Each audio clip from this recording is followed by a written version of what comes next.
নমস্কার বন্ধুরা, কেমন আছো তোমরা সবাই? আশা করি তোমরা সবাই খুব ভালো আছো। আমিও কিন্তু খুব ভালো আছি। তো চলে এলাম আবারও একটা নতুন ভিডিও নিয়ে। তো আমার চ্যানেল স্বপ্নের সংসার ব্লগে তোমাদের সবাইকে স্বাগত। তো চলো আজকের ভিডিওটা শুরু করা যাক। তো আজকের বারটি হচ্ছে সোমবার আর এখন বাজে সকাল 7:30। তো ঘুম থেকে উঠে প্রথমে কিন্তু ভাতটা বসিয়ে দিচ্ছি। আর যেহেতু আজকে সোমবার আর আজকে হচ্ছে স্নান যাত্রা, তাই কিন্তু নিরামিষ রান্নাবান্নাই আজকে করব। তাই আমি দেরি করেই আজকে ঘুম থেকে উঠেছি, কারণ নিরামিষ রান্নাবান্না করতে বেশি খুব একটা সময় লাগে না। আর আজকে করব হচ্ছে কি ঝিঙা আলু পোস্ত, তার সঙ্গে একটু মসুর ডাল সেদ্ধ করব, তার সঙ্গে থানকুনি পাতা বাটা করব।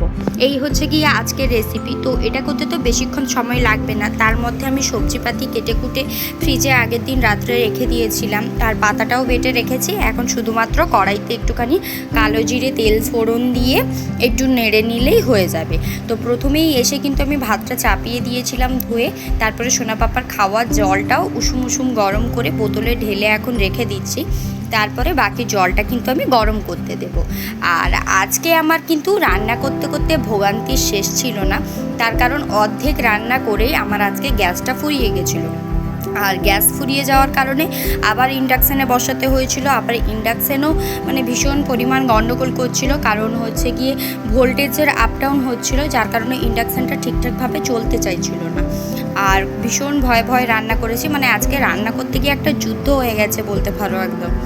আর এখানে না এখনও গ্যাস খুব একটা পাওয়া যায় না, যেহেতু আমাদের গ্যাসের বই করা নেই, আমাদেরকে ব্ল্যাকেই গ্যাসটা তুলতে হয়। আর ব্ল্যাকে গ্যাস পাওয়া না ভীষণ কষ্টের ব্যাপার, মানে 3-4টে দোকান ঘুরে ঘুরে 2500-2600 টাকা দিয়ে আমাদেরকে কিন্তু গ্যাসটা আনতে হয়। তাই গ্যাস শেষ হয়ে গেলে ভীষণ ভোগান্তিতে ভুগতে হয়। আগে তো ইন্ডাকশানটা ঠিকঠাক চলতো, তখন ধরো রান্নাটা কোনো রকমভাবে হলেও সেরে নিতে পারতাম। কিন্তু আজকে ইন্ডাকশানটা এত পরিমাণ গন্ডগোল করছিল, আসলে ইন্ডাকশানের জন্য আলাদা করে একটা বোর্ড করতে হবে। আর আমরা যেহেতু কারেন্টের বোর্ডেই ইন্ডাকশানটা চালাচ্ছি, তাই কিন্তু ইন্ডাকশানটা একটু গন্ডগোল করছিল। আলাদা করে বোর্ড করে চালালে হয়তো এতটা গন্ডগোল করতো না। আর যেহেতু এগুলো ভাড়া বাড়ি, এখানে হয়তো কারেন্টটা এতটা ঠিকঠাকভাবে করার নেই। যেহেতু 4-5টা ফ্যামিলি থাকে, প্রত্যেকটা ফ্যামিলিতেই কিছু না কিছু কারেন্টের জিনিস চলছে, 2-3টে করে ফ্যান চলছে, আমাদেরও ফ্রিজ চলে। তো এত কিছু একসঙ্গে কিন্তু টানতে পারছে না। এদিকে দেখো প্রথমেই কড়া বসিয়ে তেল দিয়ে দিয়েছি। এখন কিন্তু আমার গ্যাস ছিল ঠিক, এই পাতাটা আমি কমপ্লিট করে নামিয়েছি। আর ঝিঙে আলু পোস্তটা বসাবো বলে 5 ফোড়ন দিয়েছি, অমনি দেখি গেল গ্যাসটা শেষ হয়ে। আর ভাতও বেশ 1 ফুট মতো হয়েই শেষ হয়ে গেছিলো গ্যাসটা। তো ভাতটা ঢাকা দিয়ে রেখে আমি কিন্তু সমস্ত রান্নাটুকু সেরেছিলাম, তারপরে লাস্টে আবার ভাত বসিয়েছিলাম। এখানে দেখো প্রথমেই তেলের মধ্যে কালো জিরে ফোড়ন দিয়ে দিয়েছি, তারপরে এই যে পাতাটা বেটে রেখেছিলাম থানকুনি পাতা, ওই থানকুনি পাতাটা কিন্তু আমি জিরে আর শুকনো লঙ্কা দিয়ে বেটে রেখে দিয়েছিলাম। তো ওটাই এখন তেলের মধ্যে দিয়ে দিলাম।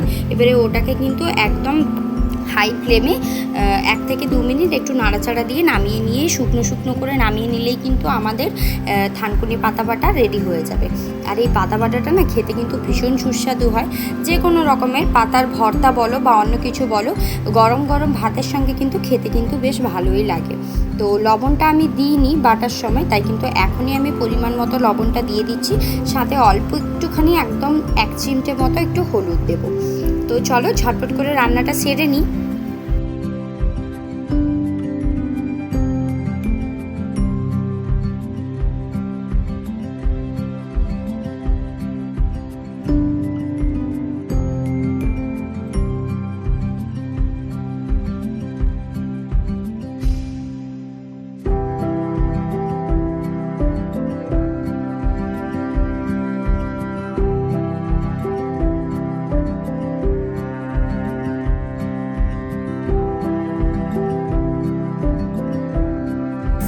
এখানে দেখো পাতা বাটাটা কিন্তু একদম শুকনো শুকনো হয়ে এসেছে, আর একটুখানি নাড়াচাড়া করেই কিন্তু আমি নামিয়ে নেব।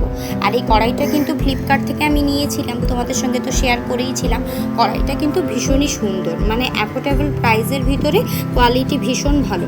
কারণ আমি 3 থেকে 4 দিন ধরে কড়াইটা ব্যবহার করছি, কোনো রকম কোনো অসুবিধা কিন্তু এখনও অবধি আমি পাইনি।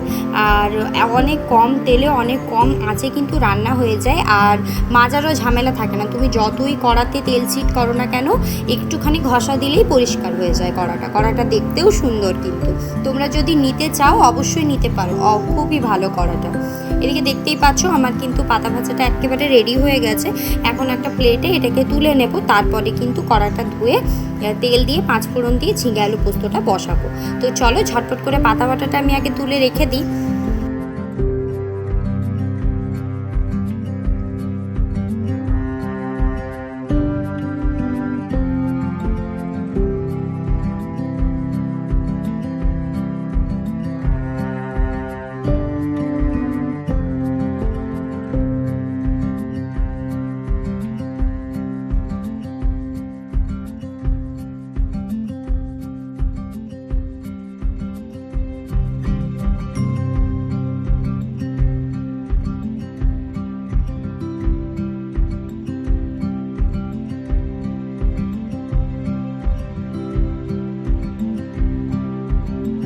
ওই যে বললাম তেল দিয়ে 5 ফোড়ন দিয়েছিলাম, তার মধ্যে কিন্তু আমার গ্যাসটা শেষ হয়ে গেছিলো, তো বাধ্য হয়ে আবার আসতে হলো ইন্ডাকশানে।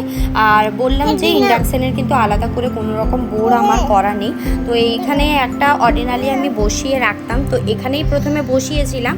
তো এখানে দেখলাম যে ভীষণ পরিমাণ গন্ডগোল হচ্ছিলো, তারপরে আবার ফ্রিজের যে বোর্ডটা করে রেখেছি আলাদা করে, ওই ফ্রিজের কানেকশানটা খুলে ফ্রিজের বোর্ডে আবার দিয়ে আমি কিন্তু টুলের উপর দাঁড়িয়ে দাঁড়িয়ে আজকে সমস্ত রান্নাটা শেষ করেছি।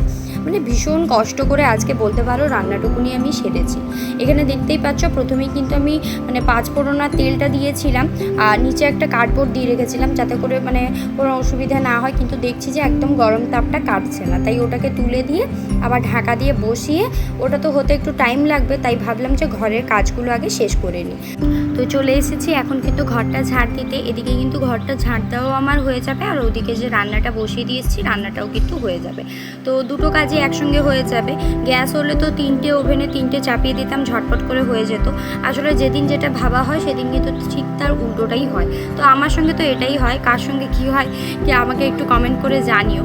আমি যেটাই ভাবি তখনই কিন্তু তার উল্টোটা হয়। আর এদিকে দেখো রান্নাটা বললাম যে চাপিয়ে রেখেছি, তো ঝিঙে আলু পোস্তটা নামানোর পরে ভাতটা চাপিয়ে দিয়েছিলাম, তারপরে সোনা পাপাকে ব্রাশ করিয়ে নিজেও ব্রাশ করে নিয়েছিলাম। তারপরে যাকে সমস্ত রান্নাবান্না অনেক কষ্ট করে শেষ করেছি। এই যে পাতা বাটা, ডাল সেদ্ধ, ঝিঙে আলু পোস্ত, তার সঙ্গে ভাত, এই এতটা রান্না করতে আমার ভীষণ কষ্ট আজকে হয়ে গেছে। তো তোমাদের দাদাভাইও এমনি 2-3 জায়গায় ফোন করে জিজ্ঞাসা করেছে যে কেউ গ্যাস দেবে নাকি, কিন্তু সবারই একই কথা যে গ্যাস নেই, এখন পাওয়া যাবে না। তো সন্ধ্যেবেলা বললো যে আমি অফিস থেকে ফেরত আসার পথে আর 1-2 জায়গায় জিজ্ঞাসা করবো, তো সন্ধ্যেবেলা তোমাকে গ্যাসটা এনে দেবো। তো ভাবলাম যে হ্যাঁ সকালবেলা এখন তো খুব একটা দোকানপাটও খোলেনি কোথাও, সন্ধ্যেবেলা এসে দেখবে কোন অনেক কষ্টে রান্নাবান্না করেছি। আর টিফিনে আজকে তোমাদের দাদাভাইকে দিয়েছিলাম চিড়ে, দই, তার সঙ্গে আগের দিন রাত্রে বাদাম ভিজিয়ে রেখেছিল, আমন্ড আর চীনা বাদাম ভিজিয়ে রেখেছিল, সাথে 2টো খেজুর। এটাই হচ্ছে তোমাদের দাদাভাইয়ের ব্রেকফাস্ট, এটাই দিয়েছি ওকে আজকে খেতে। আর প্রথমেই দেখতে পেলে ভাতটা কিন্তু টিফিনে দিয়ে দিয়েছি, তারপর কিন্তু ঝিঙে আলু পোস্তটাও দিয়ে দিচ্ছি।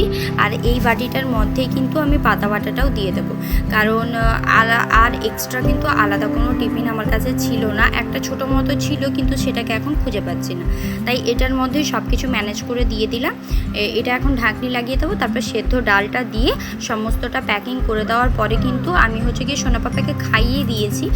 ডাল সেদ্ধ হতে হতে সোনা পাপাকে আমার খাওয়ানো কমপ্লিট, শুধুমাত্র এখন নিজের জন্য চা করে নিজে খাবো। আর তোমাদের দাদাভাই গেছে চান করতে, চান করে এসে ও পুজো করে বেরোবে হচ্ছে গিয়ে অফিসের জন্য। আর আমি এখন রান্নাঘরটাকে পরিষ্কার করব। আমাকে আজকে 2 জায়গায় পরিষ্কার পরিচ্ছন্ন করতে হবে, যেখানে ইন্ডাকশানে রান্না করেছি ওখানেও পরিষ্কার করতে হবে, আবার গ্যাসেও পরিষ্কার করতে হবে, কারণ 2টো জায়গাতেই আজকে রান্না হয়ে গেছে। তো চলো আমার কিন্তু গোছানো কমপ্লিট, তারপরে সব মুছে ধুয়ে এখন চাটা বসিয়ে দিয়েছি ইন্ডাকশানে। তো চাটা দেখতেই পাচ্ছ ফুটছে, আর ইন্ডাকশানটা কিন্তু আমি বসিয়েছি হচ্ছে কি ফ্রিজের উপরে, মানে ভীষণ কষ্ট করে আজকে আমাকে কাটাতে হচ্ছে। আর এদিকে দেখো, এদিকে চাটা হয়ে গেছিলো, তারপর কিন্তু চাটা আমি ভালো করে ছেঁকে নিয়েছি, ছেঁকে নিয়ে এখন হচ্ছে কি সকালের ব্রেকফাস্টটা করব। তো চলো ঝটপট করে আগে সকালে ব্রেকফাস্টটা সেরে নিই, তারপরে আবার বাকি কাজের দিকে যাওয়া যাবে।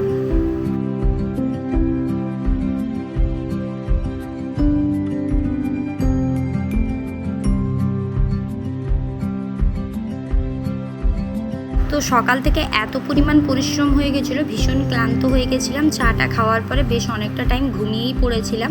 তারপরে এখন বাজে ওই 11:30 মতো। এখন কিন্তু আমি ঘরদোর মুছতে এসেছি, মুছে পরিষ্কার করছি। আর জামা কাপড়গুলো কিন্তু তোমাদের দাদাভাই হচ্ছে গিয়ে কেচে ধুয়ে গেছে, আমি শুধুমাত্র জামা কাপড়গুলো মিলে দেবো, তাহলেই কিন্তু হয়ে যাবে।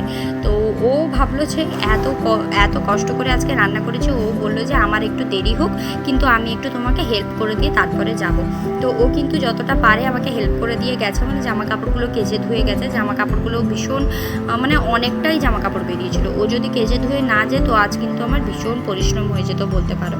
এদিকে দেখতেই পাচ্ছ ঘরটা কিন্তু আমি সুন্দর করে মানে ভেতর পাশটা মুছে নিয়েছি, এখন বাইরের পাশটা মুছবো। তারপরে কিন্তু জামা কাপড়গুলো ছাদে মেলে দিয়ে এসে সোনা পাপাকে চান করিয়ে ভাত খাওয়াবো, নিজে চান করব, ঠাকুরকে পুজো দেব। তো একটা সংসারে তো আর কাজের অভাব নেই, যখন যেদিনই ভাববে যে তাড়াতাড়ি কাজ শেষ করে একটু বসবো, একটু রেস্ট নেব, সেদিনই দেখবে কাজ কিন্তু দুগুণ হয়ে যায়। তো আমার ক্ষেত্রে তো এরকমই হয়, যেদিন আমি ঘুম থেকে উঠে ভাবি যে আজকে তাড়াতাড়ি করে রান্না বান্না সারবো, তাড়াতাড়ি করে কাজ সেরে একটুখানি নিজেকে সময় দেব, সেদিনই দেখি আমার সব কিছুটাই কিন্তু দেরি হয়ে যায়, কিছু না কিছু ব্যাগরা হবে। তো ঘরটা মোছার পর ভীষণ গরম লাগছিল, আর এদিকে তো ভীষণ গরম পড়েছে, তাই সোনা পাপা আর আমি একটা করে আমুল কুল খেলাম। তারপর কিন্তু দুপুরে খাওয়া দাওয়া করে ঘুমিয়ে পড়েছিলাম, বিকালে এনেছিলাম চাটনি ফুচকা। তো আজকের ভিডিওটা এখানেই শেষ করছি, কেমন লাগলো অবশ্যই জানাবে, যদি ভালো লাগে একটা লাইক আর সাবস্ক্রাইব করে আমার পাশে থাকবে। দেখা হবে নতুন আরও একটা ভিডিও নিয়ে।